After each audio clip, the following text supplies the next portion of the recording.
Beginning in the 3rd century before the Common Era, the Romans conquered the Iberian Peninsula. This period gave rise to several regional languages in the area that's now Spain, including Castilian, Catalan, and Galician. One of these would become Spanish, but not for another 1,500 years.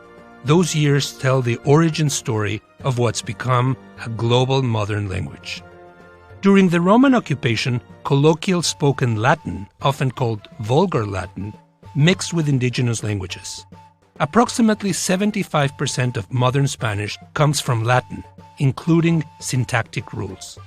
For instance, verbs are conjugated in a similar way as in Latin, and like other Romance languages, nouns have gender.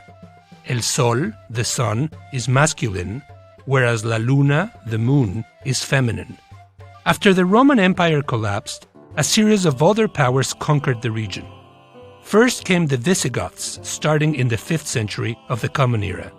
They spoke an Eastern Germanic language that would eventually become part of German, and lent a few words to the language that would become Spanish. Then, the Umayyad Caliphate ousted the Visigoths. They spoke Arabic, which left a strong mark on modern Spanish. Over 1,000 words come from Arabic. These often have a starting A or Z sound and sometimes include an H. In 1492, the Catholic Church consolidated its power through 2 monarchs, Isabella and Ferdinand, expelling Muslims and Jews, combining the distinct regional kingdoms into one nation, and adopting one of the local languages as the official state language. That language was Castellano, or Castilian, from the Kingdom of Castile, which was centrally located in Spain and home to Madrid. Thereafter, Castellano became Español, or Spanish. But the Spanish of 1492 was Old Spanish, very different from Spanish today.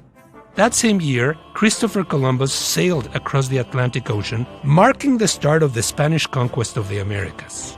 The indigenous population of the Americas spoke an estimated 2,000 different languages. Over the next few decades, most of them were forced to adopt Spanish at the expense of their own languages. Still, words from indigenous languages became part of Spanish. From Nahuatl, the language of the Aztec Empire, came words with ch, ch, and y, y, like chapulín and coyote.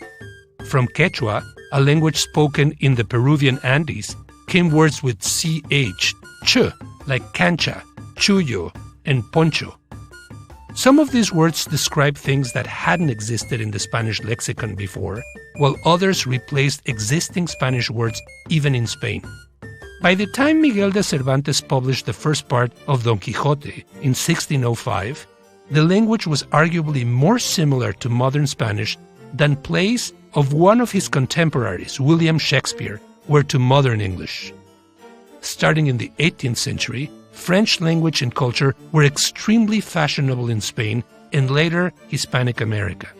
While the two languages already had commonalities from their shared roots in Latin, Spanish gained new words from French during this period. In the 19th century, all over Central and South America, people revolted to gain independence from Spain. In the newly sovereign nations, people continued to speak the language of their former oppressors. Today, there are approximately 415 million inhabitants of Hispanic America. Spanish is the official language of 21 countries and Puerto Rico. As of 2021, only English, Mandarin, and Hindi have more speakers. How does a language with so many speakers around the world not break apart into new languages the way Vulgar Latin did? There's no easy answer to this question. Other languages that spread through colonialism, like French, have mixed with indigenous languages to form entirely new ones. Some would argue that Spanglish, a mixture of Spanish and English, is a distinct language or on its way to becoming one. But although a person in Buenos Aires occasionally might use words that aren't fully intelligible to someone in Bogotá or Mexico City, Spanish retains enough unity of syntax, grammar, and vocabulary to remain one language.